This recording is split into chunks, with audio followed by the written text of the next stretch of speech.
رمضان کے بعد سب سے زیادہ فضیلت عاشورہ کے روزے کی ہے، 10 محرم کا روزہ، کہ آپ صلی اللہ علیہ وسلم نے ارشاد فرمایا کہ عاشورہ کے دن اپنے اہل و عیال پر دسترخوان کو وسعت دو، اس سے رزق میں برکت ہوتی ہے۔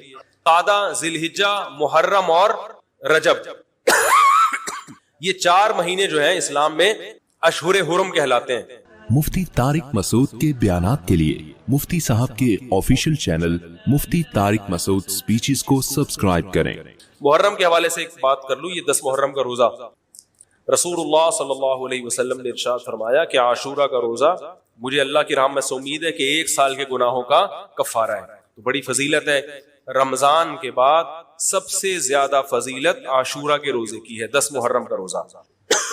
سمجھ رہے ہیں محرم میں ہمیں شریعت نے کیا کرنے کا حکم دیا ہے، اسلام کیا کہتا ہے؟ پہلی بات، اسلام یہ کہتا ہے کہ محرم میں روزے رکھنا دوسرے مہینوں کی نسبت زیادہ ثواب ہے۔ رمضان کے بعد تو زیادہ سے زیادہ روزے رکھیں، اور اسپیشلی 10 محرم کا روزہ 1 سال کے گناہوں کا کفارہ، یہ اور زیادہ ثواب ہے۔ پورے محرم نہیں رکھے جاتے تو کیا کرنا ہے؟ 10 محرم کا رکھنا ہے۔ حدیث میں آتا ہے کہ آپ نے حکم دیا 2 روزے ملا کے رکھو، کیونکہ یہودی جو تھے وہ 1 روزہ رکھتے تھے، صحیح ہے نا؟ تو یہودیوں سے مشابہت سے بچنے کے لیے ہمیں حکم دیا کہ اس کے ساتھ ایک اور روزہ ملائیں۔ تو علماء یہ کہتے ہیں کہ آج کل یہودی 10 محرم کا روزہ نہیں رکھتے، تو اب مشابہت ختم ہو گئی ہے۔ تو اگر کوئی 9، 10 یا 10، 11 کا رکھ لے تو اچھی بات ہے، نہیں تو صرف 10 محرم کا بھی رکھ لے تو بھی انشاءاللہ پورا ثواب ملے گا، کیونکہ اب اس میں مشابہت رہی نہیں۔ سمجھ رہے ہیں کہ نہیں سمجھ رہے؟ یہ کرنے کا کام ہے۔ دوسرا کام، محرم میں گناہ دوسرے مہینوں کی نسبت زیادہ، اس کی قباحت زیادہ بڑھ جاتی ہے، کیونکہ 4 مہینے محترم ہیں، شوال، ذی قعدہ، ذی الحجہ، محرم اور رجب، یہ 4 مہینے جو ہیں اسلام میں اشہر حرم کہلاتے ہیں۔ قرآن کہہ رہے فلا تظلموا فیہن انفسکم، ان میں اپنی جانوں پہ ظلم مت کرو۔ یہ ماتم کرنا بھی تو ظلم ہے نا اپنی جان، تو اللہ نے فرمایا ان 4 مہینوں میں اپنی جان پہ ظلم مت کرو، کسی بھی طرح سے ظلم ہو، جسمانی ظلم ہو، روحانی ظلم ہو۔ جسمانی ظلم ماتم کر کے بھی ہو سکتا ہے، اور انگاروں پہ چل کے بھی ہو سکتا ہے، اپنے آپ کو پیٹ کے بھی ہو سکتا ہے۔ روحانی ظلم کیا ہے؟ گناہ کر کا، تو نہ گناہ کرنے کی اجازت، نہ کسی اور طرح سے۔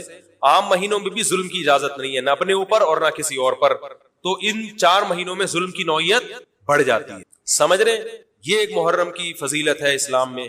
اور تیسری فضیلت جو محرم کی، جو بعض روایات سے ثابت ہے، یعنی جو فضیلت تو نہیں کہیں گے اس کو، جو محرم میں کرنے کا کام ہے، وہ بعض احادیث میں آتا ہے کہ آپ صلی اللہ علیہ وسلم نے ارشاد فرمایا کہ عاشورہ کے دن اپنے اہل و عیال پر دسترخوان کو وسعت دو، اس سے رزق میں برکت ہوتی ہے۔ لیکن یہ جو حدیث ہے یہ ضعیف ہے، سند کے لحاظ سے پاورفل اور مضبوط نہیں ہے۔ بعض علماء نے کہا کہ اس کثرت طرق کی وجہ سے حسن کے درجے کو پہنچ گئی ہے۔ ہمارے ہی بعض اکابر علماء کی رائے ہے، علماء جو بر صغیر کے علماء، بڑے بڑے علماء ہیں، میں نام نہیں ذکر کرتا لیکن بہت بڑی اپر لیول کے علماء ہیں، ان کی رائے یہ ہے کہ یہ ضعیف، اتنی ضعیف نہیں ہے کہ بالکل ہی مسترد کر دی جائے، ٹھیک ہے نا، اور تعدد طرق کی وجہ سے درجہ حسن کو پہنچ گئی ہے۔ علامہ ابن تیمیہ رحمہ اللہ تعالی، جن کو سعودی عرب میں بہت فالو کیا جاتا ہے، ان کی رائے اور سلفی علماء کی رائے، جو سعودی عرب کے العثیمین، بن باز وغیرہ تھے، ان کی رائے یہ کہ یہ حدیث بالکل صحیح نہیں ہے، اور اس کی کوئی حیثیت نہیں ہے کہ دسترخوان کو وسیع کیا جائے اور عاشورہ کے دن کھانا کھلایا جائے۔ سمجھ رہے کہ نہیں سمجھ رہے؟ لیکن جو دوسری طرف معتدل علماء، معتدل سے مراد میں ان کو برا نہیں کہہ رہا، لیکن وہ انہوں نے حدیث کی جو، اگر آپ سندوں کی تحقیق کریں گے تو اس کو بالکل من گھڑت قرار دینا درست نہیں ہے۔ اگر سندوں کی تحقیق کریں گے تو ایسا معلوم ہوتا ہے کہ علامہ ابن تیمیہ رحمہ اللہ تعالی، جو ہمارے لیے قابل احترام ہے، انہوں نے اس حدیث کو رد کرنے میں تھوڑا مبالغہ سے کام لیا، غلو کیا ہے۔ ایسا نہیں ہے کہ بالکل ہی اس کی کوئی ویلیو نہیں ہے، تو ضعیف روایتیں ہیں لیکن کثرت طرق کی وجہ سے درجہ حسن کو پہنچ گئی ہے۔ سمجھ رہے کہ نہیں سمجھ رہے؟ اس وجہ سے بعض علماء کی رائے، بلکہ جمہور کی رائے یہی ہے کہ محرم میں اگر کوئی اپنے بچوں کو جمع کر کے اچھا کھانا کھلا دیتا ہے 10 محرم کو، اور یہ حلیم شاید یہیں سے نکلا ہے، میں شاید یہیں سے نکلا ہے کہ یوں وہ اچھا کھانا ہو جائے گا، تو وہ کہتے ہیں کوئی حرج نہیں ہے۔ لیکن ایک بات جو دوسرے علماء کہتے ہیں، جو میری بھی سمجھ میں آتا ہے، بلکہ میں نے پہلے کہیں پڑھا تو نہیں، میرا دماغ اس طرف گیا، لیکن اس کی تائید میں علماء کے فتاوی مل گئے. دیکھو اگر کوئی حدیث ضعیف ہو یا حسن ہو تو صرف حسن ہونا کافی نہیں ہے، یہ دیکھا جائے گا کہ یہ دوسری صحیح حدیثوں سے ٹکرا تو نہیں رہی ہے. یہ بھی ایک فقہ کا اصول ہے کہ اگر ایک کمزور چیز ہے لیکن وہ طاقتور دلیل سے ٹکرا رہی ہے تو پھر اس کمزور چیز کو بالکل رد کیا جائے گا. تو عاشورہ کے دن روزہ رکھنے کا حکم ہے، یہ بالکل بخاری مسلم کی صحیح حدیث سے ثابت ہے. اور جو کھانا کھلانے والی روایت ہے وہ اس ٹکر کی نہیں، اس کو تو ابن تیمیہ جیسے محقق نے بالکل ہی کالعدم قرار دے دیا، بعض عرب علماء نے بھی بالکل کالعدم قرار دے دیا، اگرچہ ہماری رائے ہے کہ بالکل کالعدم نہیں ہے، لیکن بہرحال اس میں محدثین کا بڑا اختلاف ہوا ہے. جبکہ روزہ رکھنے والی جو روایات ہیں وہ بالکل بے غبار ہیں، ان کو سب صحیح مانتے ہیں. تو کھانا کھلانا اور روزہ جمع بولو بھائی نہیں ہو سکتا، اس لیے کہ اگر وہ روزے کا دن ہے تو کھانے کا دن نہیں ہے، کھانے کا دن ہے تو روزے کا نہیں. ابن تیمیہ رحمہ اللہ تعالیٰ کی رائے یہ ہے کہ بعض لوگوں نے شیعہ کی مخالفت میں غلو کیا ہے. شیعہ نے اس دن کو چونکہ منحوس بنا دیا 10 محرم کو، تو انہوں نے مخالفت میں اس دن کو ایک سیلیبریٹ کرنے کے لیے نا کھانا کھلانے کا حکم دے دیا کہ ہم منحوس نہیں سمجھتے بلکہ اس کا کیا کریں گے اپوزٹ، کہ کھاؤ اور کھلاؤ. تو انہوں نے کہا یہ بھی غلو ہوا ہے. دوسری طرف بھائی منحوس نہیں ہے، مبارک ہے ہماری نظر میں، لیکن اتنا مبارک کہ اس میں کھانا کھلانا اور یعنی عید والا عنصر، کھانا کھلانا تو عید کے دن ہوتا ہے نا، تو عید نہیں ہے بہرحال. تو یہ بھی بڑی جاندار بات، اگرچہ یہ عقلی دلیل ہے مگر یہ ایسی نہیں ہے کہ بالکل اس کو کالعدم قرار دے دیا جائے. تو اب علماء نے دونوں حدیثوں کو تطبیق کی کوشش کی علماء نے کہ بھئی کھانا بھی کھلاؤ اور روزہ بھی رکھو، افطاری میں کھلا دو، سحری اور افطاری میں. تو بات یہ ہے کہ افطاری میں اگر آپ کھلائیں گے تو وہ 11 محرم شروع ہو چکی ہوگی، وہ 10 محرم بولو بھائی نہیں رہے گی. دوسرا سحری میں جو کھلانے کا مسئلہ ہے نا، سحری میں، تو سحری میں جب ہم کوئی کہتے ہیں نا فلاں دن یہ کام کرنا ہے فلاں دن، تو اس سے لغت میں جو ذہن میں متبادر ہوتا ہے نا وہ دن کا وقت ہے، وہ 3:30 پونے 4 کا وقت نہیں ہوتا. یہی وجہ ہے کہ جو لوگ اس حدیث پر عمل کرتے ہیں عاشورہ والی، وہ دن میں کھانا کھلاتے ہیں، دوپہر کے ٹائم لنچ کرتے ہیں. وہ افطاری میں تو ویسے ہی دسترخوان وسیع ہوتا ہے بھوک کی وجہ سے.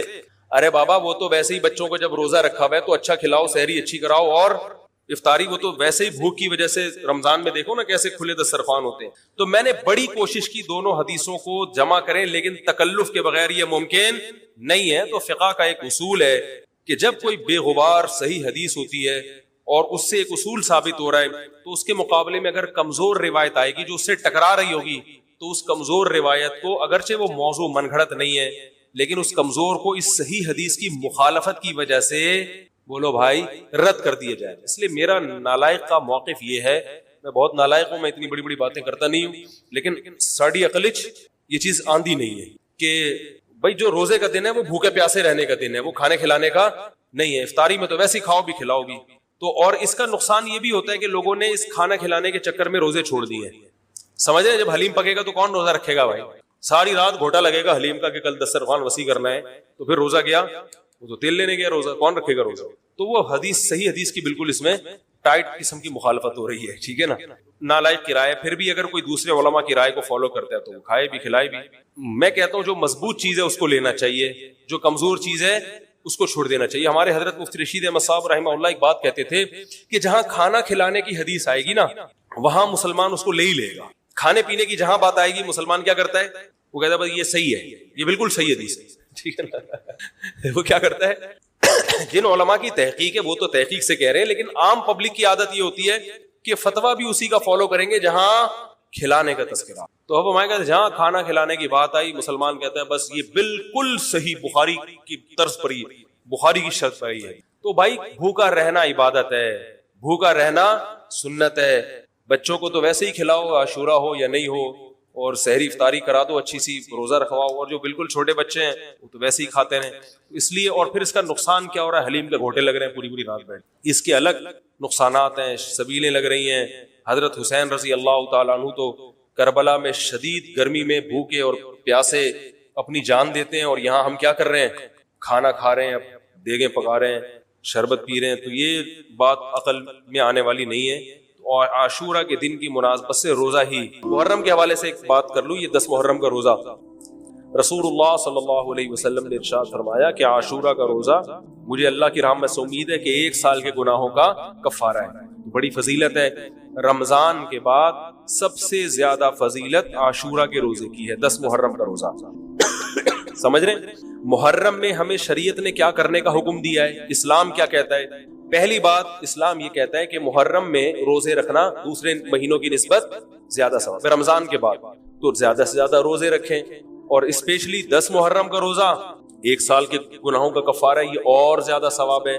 پورے محرم نہیں رکھے جاتے تو کیا کرنا ہے, 10 محرم کا رکھنا ہے. حدیث میں آتا ہے کہ آپ نے حکم دیا 2 روزے ملا کے رکھو, کیونکہ یہودی جو تھے وہ 1 روزہ رکھتے تھے, صحیح ہے نا. تو یہودیوں سے مشابہت سے بچنے کے لیے ہمیں حکم دیا کہ اس کے ساتھ 1 اور روزہ ملائیں. تو علماء یہ کہتے ہیں کہ آج کل یہودی 10 محرم کا روزہ نہیں رکھتے, تو اب مشابہت ختم ہو گئی ہے. تو اگر کوئی 9, 10 یا 10, 11 کا رکھ لے تو اچھی بات ہے, نہیں تو صرف 10 محرم کا بھی رکھ لے تو بھی انشاءاللہ پورا ثواب ملے گا, کیونکہ اب اس میں مشابہت رہی نہیں ہے. سمجھ رہے ہیں کہ نہیں سمجھ رہے؟ یہ کرنے کا کام ہے. دوسرا کام, محرم میں گناہ دوسرے مہینوں کی نسبت زیادہ, اس کی قباحت زیادہ بڑھ جاتی ہے, کیونکہ 4 مہینے محترم ہیں, شوال, ذیقعدہ, ذی الحجہ, محرم اور رجب. یہ 4 مہینے جو ہیں اسلام میں اشہر حرم کہلاتے ہیں. قرآن کہہ رہے فلا تظلموا فیہن انفسکم, اس میں اپنی جانوں پہ ظلم مت کرو. یہ ماتم کرنا بھی تو ظلم ہے نا اپنی جان. تو اللہ نے فرمایا ان 4 مہینوں میں اپنی جان پہ ظلم مت کرو. کسی بھی طرح سے ظلم ہو, جسمانی ظلم ہو, روحانی ظلم ہو. جسمانی ظلم ماتم کر کے بھی ہو سکتا ہے, اور انگاروں پہ چل کے بھی ہو سکتا ہے, اپنے آپ کو پیٹ کے بھی ہو سکتا ہے. روحانی ظلم کیا ہے؟ گناہ کر. تو نہ گناہ کرنے کی اجازت, نہ کسی اور طرح سے. عام مہینوں میں بھی ظلم کی اجازت نہیں ہے, نہ اپنے اوپر اور نہ کسی اور پر. تو ان 4 مہینوں میں ظلم کی نوعیت بڑھ جاتی ہے. سمجھ رہے ہیں؟ یہ ایک محرم کی فضیلت ہے اسلام میں. اور تیسری فضیلت جو محرم کی, جو بعض روایات سے ثابت ہے, یعنی جو فضیلت تو نہیں کہیں گے اس کو, جو محرم میں کرنے کا کام ہے, وہ بعض حدیث میں آتا ہے کہ آپ صلی اللہ علیہ وسلم نے ارشاد فرمایا کہ عاشورہ کے دن اپنے اہل و عیال پر دسترخوان کو وسعت, اس سے رزق میں برکت ہوتی ہے. لیکن یہ جو حدیث ہے یہ ضعیف ہے, سند کے لحاظ سے پاورفل اور مضبوط نہیں. بعض علماء نے کہا کہ اس کثرت طرق کی وجہ سے حسن کے درجے کو پہنچ گئی ہے.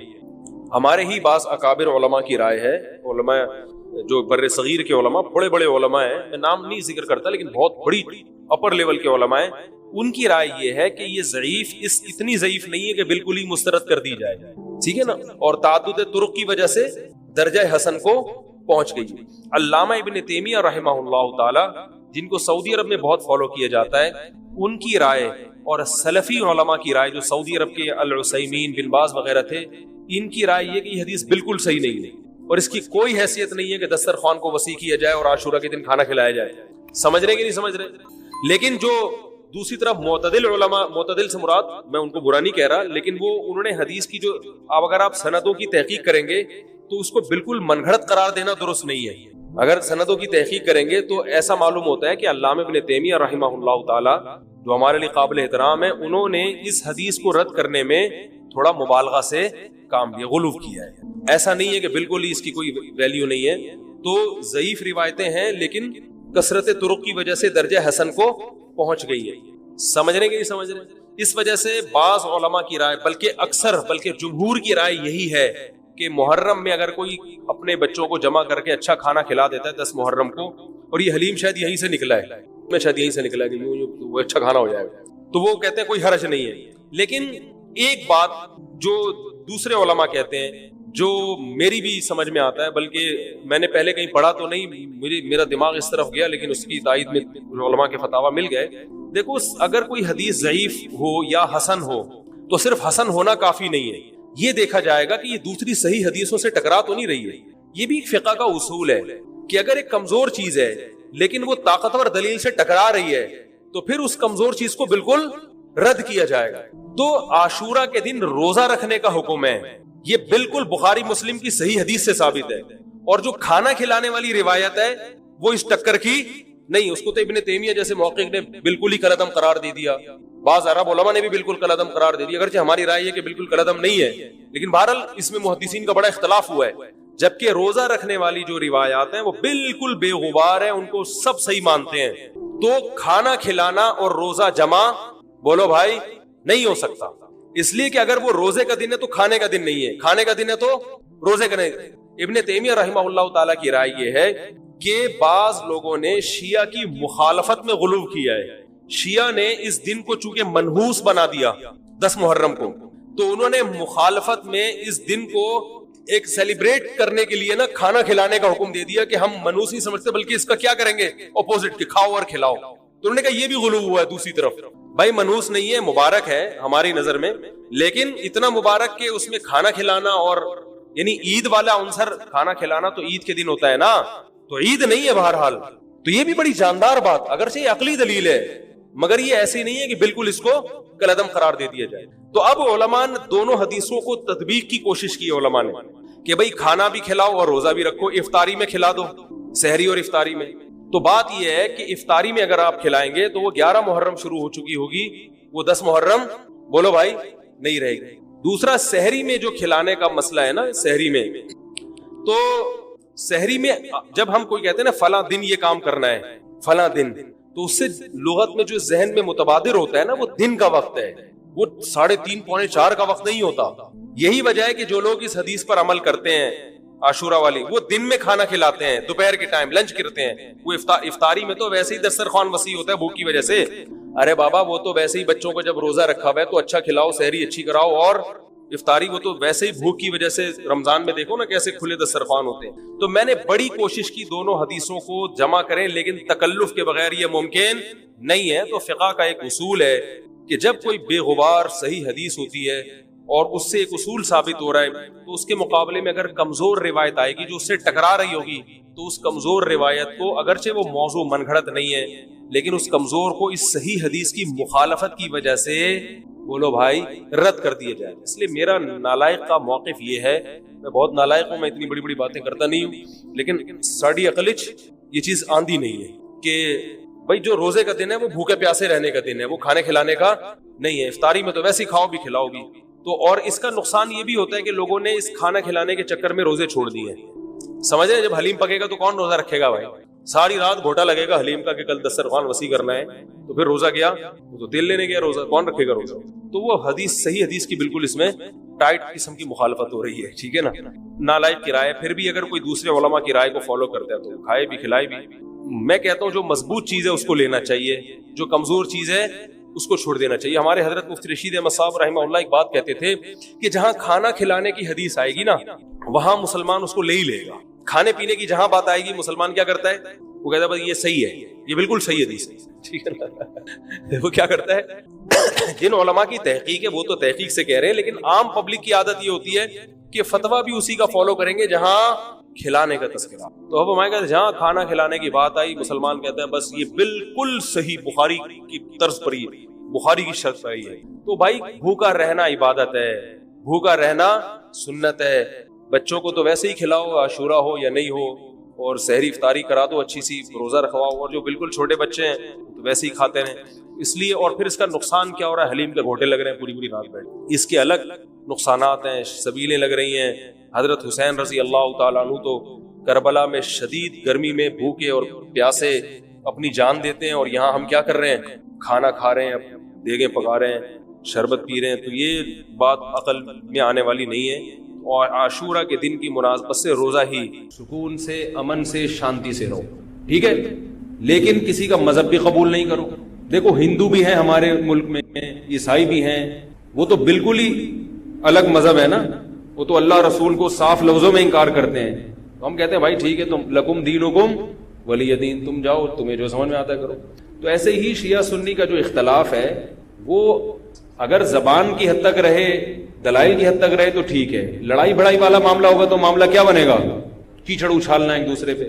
تو میں ایک بات آپ سے کر رہا ہوں کہ آپ اپنے بارے میں یہ فیصلہ کریں کہ آپ کیا ہیں، یا تو ادھر ہو جائیں یا ادھر ہو جائیں۔ تو اگر آپ شیعہ ہیں ٹھیک ہے، پھر وہ جو کر رہے ہیں وہ ان کا مسلک ہے، آپ کریں وہ۔ لیکن اگر آپ سنی ہیں تو پھر آدھا سنی آدھا ادھر آدھا ادھر، بیچ کا نہ بنے۔ میں بھی بیان میں عرض کر رہا تھا نا آخر میں کہ بیچ کا کسی کو بھی پسند، میرا خیال ہے آپ لوگ کو ہوتا ہے، نہیں ہوتا نا کسی کو بھی پسند۔ قدرت نے کسی کو بیچ کا بنا دیا اللہ کی طرف سے، وہ تو اللہ کی طرف سے آزمائش ہے، لیکن خود سے کبھی بھی بیچ کا بننے کی کوشش مت کرو، تو یا تو ادھر ہو جاؤ یا ادھر ہو جاؤ۔ اب ہمارے ہاں لوگ کیا کر رہے ہیں، جو سنی ہیں سنی، محرم میں حلیم پکا رہے ہیں، حلیم کھا رہے ہیں، محرم میں سبیلیں لگا کے بیٹھے ہوئے ہیں، سبیلوں سے پانی پی رہے ہیں، محرم میں مرثیے سن رہے ہیں، رکشے والے بھی مرثیے لگا کے، ٹیکسی والے بھی مرثیے لگا کے۔ بھائی یہ اسلام نہیں ہے، یہ سمجھ رہے ہو؟ جو اس کو اسلام سمجھتا ہے وہ کرے، لیکن ہم سنی مذہب جو ہے وہ اس کی نظر میں یہ اسلام نہیں۔ نبی صلی اللہ علیہ وسلم نے لعنت فرمائی ہے میت پہ نوحہ کرنے والوں پر، سمجھ رہے ہو؟ آپ نے فرمایا جو گریبان پھاڑے وہ ہم میں سے نہیں ہے۔ میت پہ چیخنا چلانا، اس کو نبی صلی اللہ علیہ وسلم نے لعنت والا عمل قرار دیا ہے۔ شہادت پہ چیخنا چلانا کسی کی، حضرت جعفر طیار رضی اللہ تعالیٰ عنہ اہل بیت میں سے تھے، وہ جب شہید ہوئے ہیں جوانی میں، ان کی 4 بیویاں تھیں، بیوہ ہو گئیں۔ معذرت کے ساتھ یہ میں ٹاپک نہیں لا رہا، جو خود سے آ رہا ہے اسے آنے دو۔ اب شہید ہی 4 بیویاں ہی بیوہ ہوئی تھی، تو میں ان کو آپ کی خوش کرنے کے لیے ایک تو نہیں کر سکتا نا۔ ان کی 4 بیویاں کیا ہو گئی؟ بیوہ ہو گئی۔ تو جب ان کے گھر میں اطلاع ملی ہے کہ آپ کے جوان شوہر شہید ہو گئے، تو ان کے رونے کی آوازیں آئی ہیں، چیخنے چلانے کی آوازیں آئی۔ آپ صلی اللہ علیہ وسلم کو اتنا غضب آیا، آپ نے فرمایا کہ جاؤ خاک پھینک کر آ جاؤ ان کے منہ، اب ان سے کہو کہ اپنی آوازوں کو پس کریں۔ حضرت جعفر طیار بھی اہل بیت میں سے تھے، نبی کے سگے چچا کے بیٹے تھے، تو اہل بیت کی شہادت پر آپ صلی اللہ علیہ وسلم نے چیخنے چلانے سے، رونے سے منع کیا۔ اور حضرت جعفر طیار ظلمن شہید ہوئے تھے نا، ظلم ہوا تھا ان کے اوپر۔ تو اسی طرح ہم یہ کہتے ہیں کہ جیسے حضرت جعفر طیار اہل بیت میں نبی کے سگے چچا زاد بھائی، حضرت حسین نبی کے نواسے، تو جیسے حضرت جعفر طیار کی شہادت پہ چیخنے چلانے والے کو نبی صلی اللہ علیہ وسلم نے پسند نہیں کیا، حالانکہ ان کی بیویوں کا رشتہ، بیوی کا جتنا قریبی رشتہ اپنے شوہر سے ہوتا ہے، اتنا قریبی رشتہ ہمارا حضرت جعفر طیار یا حضرت حسین سے نہیں ہے۔ رشتہ یقیناً ہے، مگر اتنا قریبی نہیں جتنا بیوی کا ہوتا ہے، اولاد کا ہوتا ہے۔ تو جب بیویوں کو رونے کی اجازت نہیں ہے، جو سب سے زیادہ متاثر ہوئی ہیں، تو ہم اور آپ کو حضرت حسین کی یاد میں چیخنے چلانے کی اجازت کہاں سے ہوگی؟ ہم زیادہ فنڈر بننے کی کوشش کیوں کر رہے ہیں بھائی؟ زیادہ آگے نکلنے کی کوشش کیوں کر رہے ہیں؟ یقیناً اہل بیت سے ایمان، اہل بیت سے محبت ہمارے ایمان کا جزو ہے، مگر اس محبت کا اظہار اس طرح سے کرنا ہے جس طرح سے اہل بیت سے محبت کا نبی نے حکم دیا ہے۔ نہیں آ رہی میرا خیال ہے، پولیس کی تو ضرورت نہیں ہے، جس طرح سے حکم دیا ہے بھائی اس طرح سے اہل بیت سے محبت کرنی ہے، اپنی طرف سے نہیں کرنی آپ۔ تو پہلی بات تو یہ حدیث سمجھ میں آ گئی، اور آپ صلی اللہ علیہ وسلم نے چیخنا چلانا، گریبان پھاڑنا اور یہ سب کے منع کیا ہے۔ تو سنی مذہب میں ماتم کی اجازت، چیخنے چلانے کی، ہا ہو کرنے کی اجازت نہیں ہے، سمجھ رہے ہو بات کو؟ تو آپ یہ کام نہ کریں، مرثی آپ نہ سنیں، انہیں سننے دیں، انہیں کرنے دیں۔ آپ رکشہ ٹیکسی چلا رہے ہو، کہہ رہے محرم کے احترام میں گانے نہیں لگاؤں گا، مرثیے لگا دوں گا۔ بھائی نہ گانے لگاؤ نہ مرثیے لگاؤ۔ اور مرثیوں میں جس طرح سے اہل بیت کا نام لیا جاتا ہے، اس میں اہل بیت کی عزت نہیں ہے بلکہ اہل بیت کی توہین ہے۔ ہائے زینب، ہائے یوں، ہائے یوں۔ آپ اپنے گھر کی عورتوں کو چاہتے ہو کہ سڑک پہ ان کا اس طرح سے ہائے ہائے کر کے نام لیا جائے روڈ پہ؟ جب ہم اپنی عورتوں کے لیے ایسی توہین برداشت نہیں کرتے، وہ عورتیں جن کے تقدس کی قسم اٹھائی جا سکتی ہے، جن کے ناخن بھی کوئی نامحرم نہیں دیکھ پاتا تھا، اہل بیت عورتیں تھیں، نبی صلی اللہ علیہ وسلم کی نواسیاں، نبی صلی اللہ علیہ وسلم کے خاندان کی عورتیں، حضرت حسین رضی اللہ تعالیٰ عنہ کے خاندان کی عورتیں، تو ان کے بارے میں میرے بھائی کیسے یہ برداشت کیا جا سکتا ہے کہ کوئی بھی چیخے چلائے ان کا نام اس طرح سے توہین آمیز لہجے سے؟ اسلام نے اکرام سکھایا ہے، عزت اور احترام سکھایا ہے، اور عزت و احترام کے اصول اور آداب بھی سکھائے ہیں۔ تو اس لیے آپ لوگ یہ کام نہ کریں، جو کر رہا ہے اس سے بحث بھی نہ کریں۔ بولے میں ٹھیک ہے تمہارا مسئلہ ہے، کوئی بات کر لو، ہم ہی نہیں کریں گے۔ تو یہ جو سبیلیں لگائی جا رہی ہیں، یہ کہا جاتا ہے کہ حضرت حسین کی یاد میں، یہ بھی ایک عجیب بات ہے۔ حضرت حسین رضی اللہ تعالیٰ عنہ اگر پیاس سے شہید ہوئے تو پانی پی کے یاد منائی جائے گی یا پانی سے اوائڈ کر کے یاد منائی جائے گی؟ عجیب بات ہے۔ مجھے ایک بات بتاؤ، آپ کا دوست بھوکا بیٹھا ہوا ہے، آپ اس دوست پہ ترس کھا رہے ہو، آپ کہہ رہے ہو، اس کو فون کیا آپ نے، بھائی کیا یار، کہہ رہے 2 دن سے مجھے کھانا نہیں ملا، کہہ رہے بس پھر میرے سامنے جو کھانا رکھا ہے میں بھی نہیں کھا رہا، جب تو نے نہیں کھایا تو میں کیوں کھاؤں یار یہ مرغے؟ یہی ہوتا ہے نا یار، جب تو 2 دن سے بھوکا ہے تو میں بھی تو ایک وقت کا ناغہ کروں نا کھانے کا، لیکن آپ نے کیا کیا, آپ نے دوست کو فون کیا, تجھے کھانا ملا, کہہ رہے 3 دن سے بھوکا ہوں. آپ نے کہا یار بہت افسوس ہوا یار, ایسا کر 2 پراٹھے لے کر آ, ہوٹل کے بیرے کو 2 انڈے لے آ اور 2 دودھ پتی لے آ. ویسے تو 1 پراٹھا کھاتا تھا, آج کتنے کھاؤں گا؟ 2 کھاؤں. دوست فون پہ کہہ رہا ہے یار یہ آرڈر کا, کہہ رہا ہے یار تو بھوکا ہے, تیری یاد میں کیا کروں گا, کھاؤں گا بھی اور پبلک کو بولوں گا آ جا بھائی تو بھی آ جا, یار تو بھی آ جا. یہ کامن سینس, میری جو سینس ہے بھائی, میں سنی ہوں تو مجھے یہ والا چیز صحیح لگ رہی ہے. اگر پھر بھی آپ کو امام حسین کی یاد میں آپ کہتے ہیں شربت پئیں گے بھی پلائیں گے بھی, ٹھیک ہے, آپ کو سمجھ میں آ رہا ہے, میں بندوق لے کے کسی کے پاس نہیں آؤں گا, لیکن مجھے جو یہاں ممبر پہ بٹھایا گیا ہے وہ بات کرنے کے لیے جو میری سمجھ میں آ رہی ہے. کیا خیال ہے بھائی؟ تو اس لیے یہ سبیلیں چھوڑ دیں. پیاسے کو پانی پلانا یہ پورے سال سنت ہے, اور پیاسے کو پانی پلاؤ ایسی جگہ پہ جہاں پانی نہ ہونا. شہر میں سب جگہ پانی ہوتا ہے, سب جگہ پانی ہوتا ہے, تو یہ چھوڑ دیں. جو کر رہے ہیں ان کو کرنے دیں. چھوڑنے کا مطلب یہ نہیں کہ آپ جا کے بحث کریں, آپ یہ کام نہ کریں, نہ سبیل سے پانی پئیں نہ سبیل سے پانی پلائیں, کیونکہ لوگ اس کو اسلام سمجھ رہے ہیں جبکہ یہ اسلام نہیں ہے. سمجھ رہے ہیں؟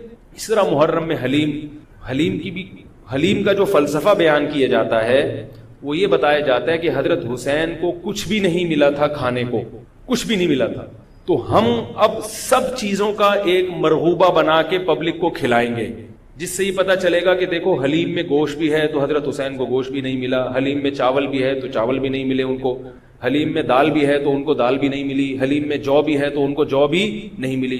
تو حلیم ایک ایسی ڈش ہے جس میں اتنی ساری چیزیں آتی ہیں کہ یہ ساری چیزیں ایک جگہ جمع کسی اور ڈش میں نہیں ہوتی, تو سب چیزیں کھلانے کا ہمیں ثواب مل جائے گا.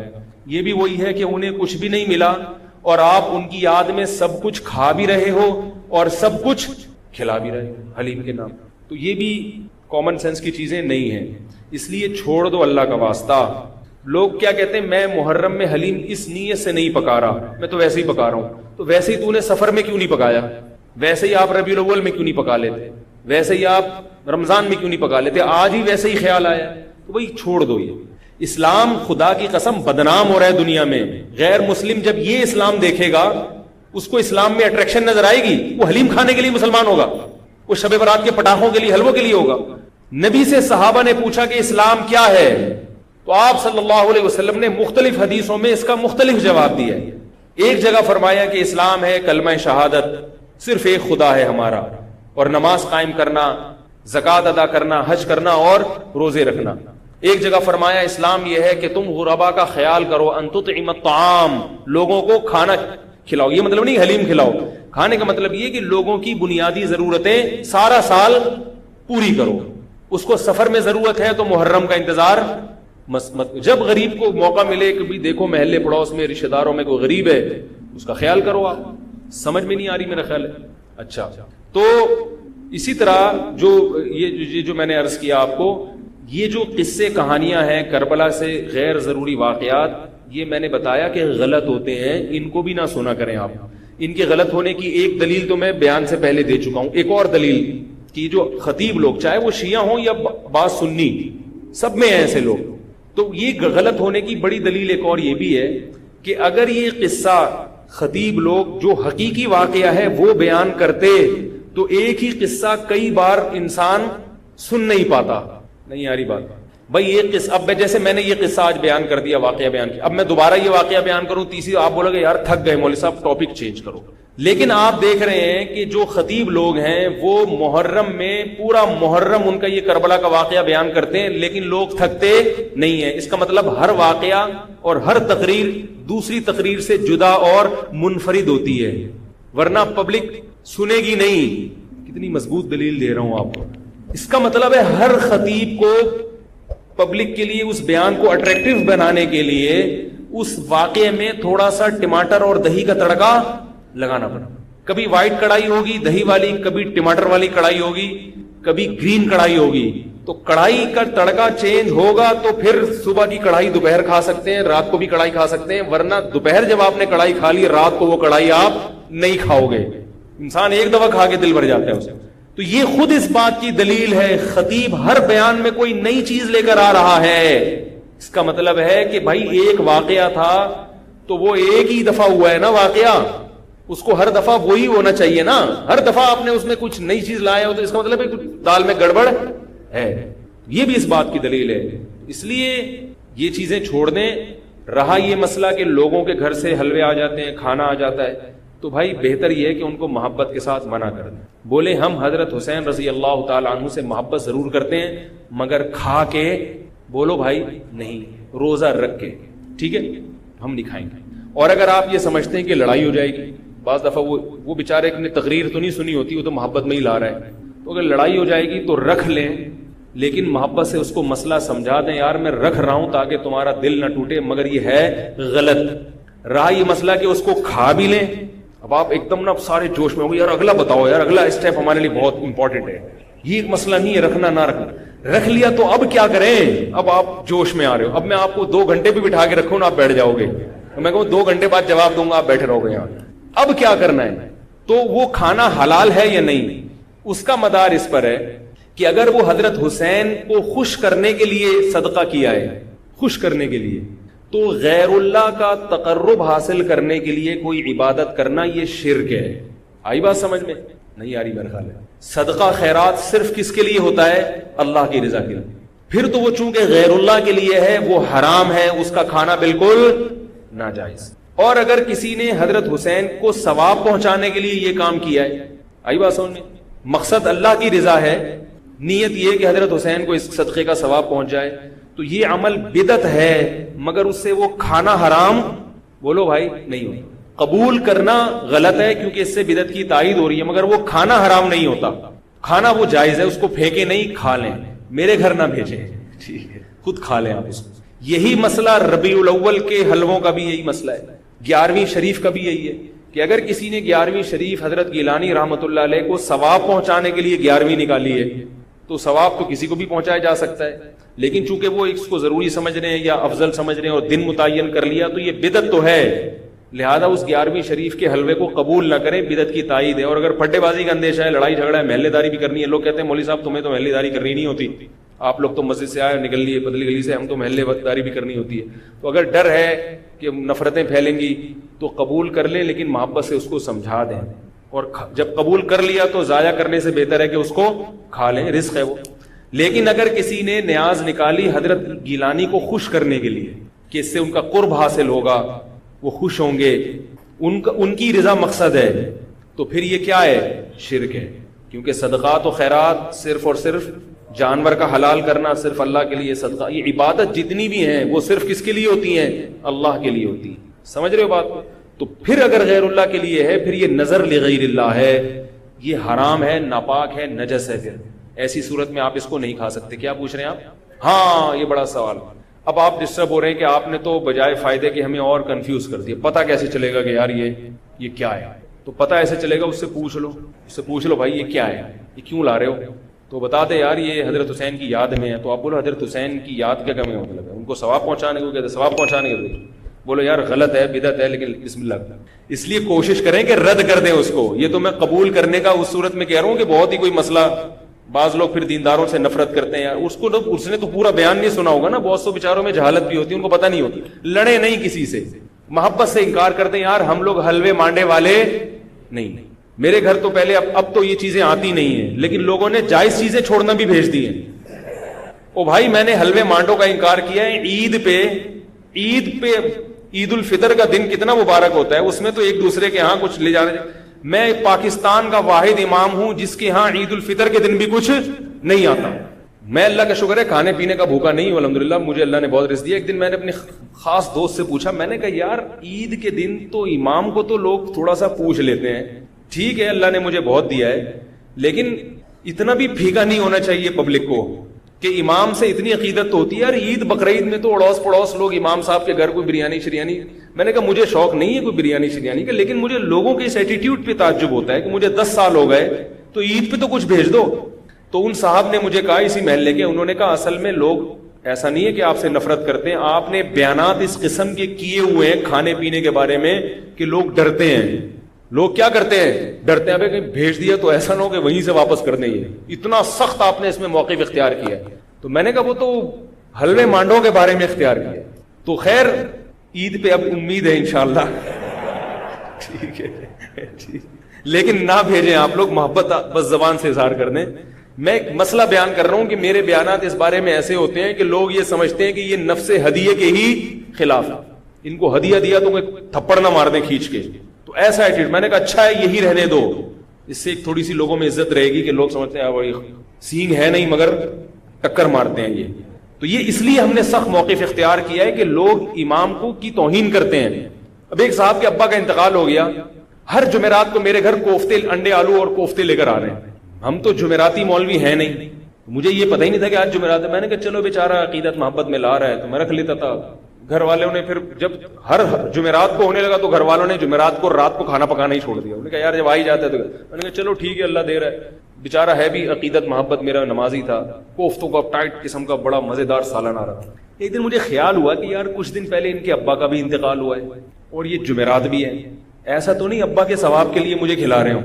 میں نے ان سے پوچھا یہ آپ اپنے ابا کو ثواب پہنچانے کے لیے مجھے کھلا رہے ہو؟ انہوں نے کہا جی. میں نے کہا یار آپ مجھے ایک بات بتاؤ کہ آپ کے دادا کا جب انتقال ہوا تھا تو آپ نے اپنے ابا کو کبھی گفٹ دیا یا کھانا کھلایا؟ تو اس لیے کھلایا نا کہ وہ آپ کے ابا ہیں. اگر ابا کو کسی دن آپ نے کھلایا, ابا پوچھے بیٹا کیوں کھلا رہے ہو, آپ کے ابا دادا کا انتقال ہوا ہے ان کے ثواب کے لیے آپ کو کھلا رہا ہوں, ابا کو غصہ آئے گا کہ نہیں آئے گا؟ او بھائی ابا کو جو کھلایا جاتا ہے اس لیے نہیں کہ دادا کی موت واقع ہو گئی, ابا کو اس لیے کھلایا جاتا ہے کہ وہ ابا ہیں. نہیں آ رہی بات سمجھ میں؟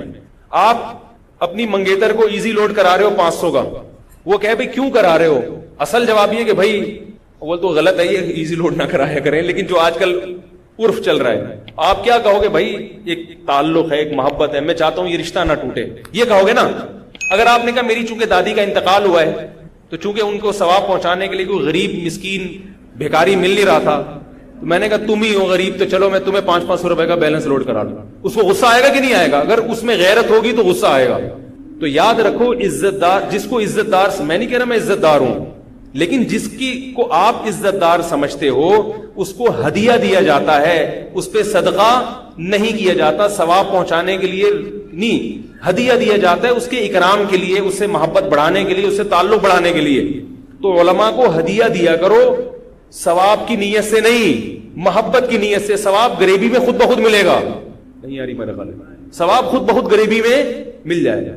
تو میں نے ان سے کہا کہ بھائی یہ کوفتے کسی غریب کو کھلائے, میں اللہ کا شکر ہے غریب نہیں ہوں, کسی غریب کو صدقہ کر دیا کرے ابا کے ثواب کے لیے. آئندہ مجھے اس گلی میں آپ کوفتے لے کر گھومتے ہوئے نظر نہیں آئے, ٹھیک ہے, آئندہ نہیں نظر. تو یہ ایک صدقہ اور ہدیے میں فرق ہے کہ ہدیے میں سامنے والے کی عزت ہوتی ہے, بھی ہدیے میں بہت عزت احترام کے ساتھ کہ قبول کر لیں تو بڑی نوازش ہوگی آپ. اور ہدیہ مالدار علماء کو بھی دیا جاتا ہے, بلکہ مالدار علماء کو ہدیہ دینا زیادہ ثواب ہے کیونکہ اس میں ان کی بے عزتی کا پہلو بالکل بھی نہیں ہوتا. ہمارے حضرت فرمایا کرتے تھے مالدار عالم کو ہدیہ دینا زیادہ ثواب ہے, اس لیے کہ اس میں اس کی بے عزتی کا بالکل بھی آپشن نہیں ہے. وہ کبھی بھی آپ اس کو یہ نہیں دکھا سکتے کہ میرے ٹکڑوں پہ پل رہا ہے, وہ کہے گا میرے پاس اللہ کا ہدیہ تم سے زیادہ ہے. تو کہاں سے کہاں بات چلی گئی. تو ایصال ثواب کے لیے کھلانا تو یہ بھی توہین ہے. تو اگر کوئی پیرانے پیر کی نیاز نکال کے آپ کے گھر میں لا رہا ہے ان کو ثواب پہنچانے کے لیے, تو اس میں آپ کی بے عزتی بھی ہے. اس میں آپ کو یہ ثابت کرایا جا رہا ہے کہ آپ چونکہ محلے میں سب سے غریب ہیں, ان کو ثواب پہنچانے کے لیے مجھے آپ سے زیادہ کوئی مستحق نظر نہیں آیا, میں نے کہا چلو بسم اللہ. تو آپ کہیں بھائی ہم غریب نہیں ہیں, ہم ہدیہ قبول کرتے ہیں, صدقات و خیرات قبول نہیں کرتے. اگر غریب ہوں تو بھی یہ کہہ دیں کہ غریب نہیں ہے. اپنی غربت بیان کرنی ہے تو اللہ کے سامنے بیان کرو نا, پبلک کے سامنے کیوں بیان کرے؟ کیا خیال ہے؟ غریب ہو کے بھی آدمی رہے ایسے جیسے اس سے بڑا. ہمارے حضرت بہت مسکین تھے, غریب تھے 60 سال کی عمر تک, لیکن فرماتے میں رہتا ایسے تھا پبلک سمجھتی تھی اس محلے میں ان سے زیادہ پیسے والا کوئی ہے ہی نہیں. لوگ کہتے مجھ سے آ کے قرضے مانگتے تھے, ایسی شان کے ساتھ. انہوں نے مولوی تھے, مولوی ایسے ایسے مولوی بھی ہیں مارکیٹ میں, دیکھو آپ, مولوی تھے مگر ایسے رہتے تھے, کہتے لوگ مجھ سے آ کے قرضے مانگتے تھے. تو اپنے بارے میں فیصلہ کریں کہ ادھر ہیں یا ادھر. اگر سنی ہیں تو مرثی سننا چھوڑ دیں. کربلا کے واقعات جو مستند ہیں وہ علماء کی کتابوں میں پڑھیں, ٹھیک ہے, ایک تاریخی علم ہے, لیکن ہماری شریعت پہلے سے کامل ہے, ہم نے اسی کو فالو کرنا ہے. محرم میں شادی بھی ابھی کیا کریں. محرم میں شادی کے بہت سارے فائدے ہیں. ایک یہ کہ برکت ہوگی انشاءاللہ, محرم کا مہینہ ہے. دوسرا فائدہ یہ کہ بدعت کی, جو لوگ سمجھتے ہیں محرم میں شادی غلط ہے تو بدعت کی مخالفت ہوگی, اس کا الگ سے ثواب ملے گا. تیسرا فائدہ یہ کہ محرم میں شادی ہال سستے ہوتے ہیں, سستے میں شادی ہو جائے گی. کیا خیال ہے؟ تو فائدے ہی فائدے, مزے ہی مزے. اور رہا یہ مسئلہ کہ محرم میں شادی ہوئی اور خدا نخواستہ ناکام ہو گئی. اب لوگ یہ بھی کرتے ہیں, ناکام ہونے کہہ رہے محرم میں ہوئی تھی نا اس لیے, تو ان سے بولو بہت سے میرے علم میں ایسے ہیں جنہوں نے ربیع الاول میں کی تھی, ان کی بھی ناکام ہو. شادی کے کامیاب ہونے یا ناکام ہونے کا تعلق اس سے نہیں ہے کہ رمضان میں ہو رہی ہے کہ محرم میں, وہ اس سے ہے کہ میاں بیوی کا رشتہ جوڑ کا تھا یا نہیں تھا, دونوں تمیز سے رہنا چاہتے ہیں کہ نہیں چاہتے. اگر دونوں تمیز سے رہنا چاہتے ہیں تو کہیں بھی نکاح ہوگا انشاءاللہ کامیاب ہوگا. اگر دونوں تمیز سے یا دونوں میں سے ایک میں اڑی ہے, وہ رہنا ہی نہیں چاہتا تمیز سے, تو حرم کے اندر بیت اللہ کے اندر بھی نکاح ہوگا تو وہ ناکام ہو جائے گا.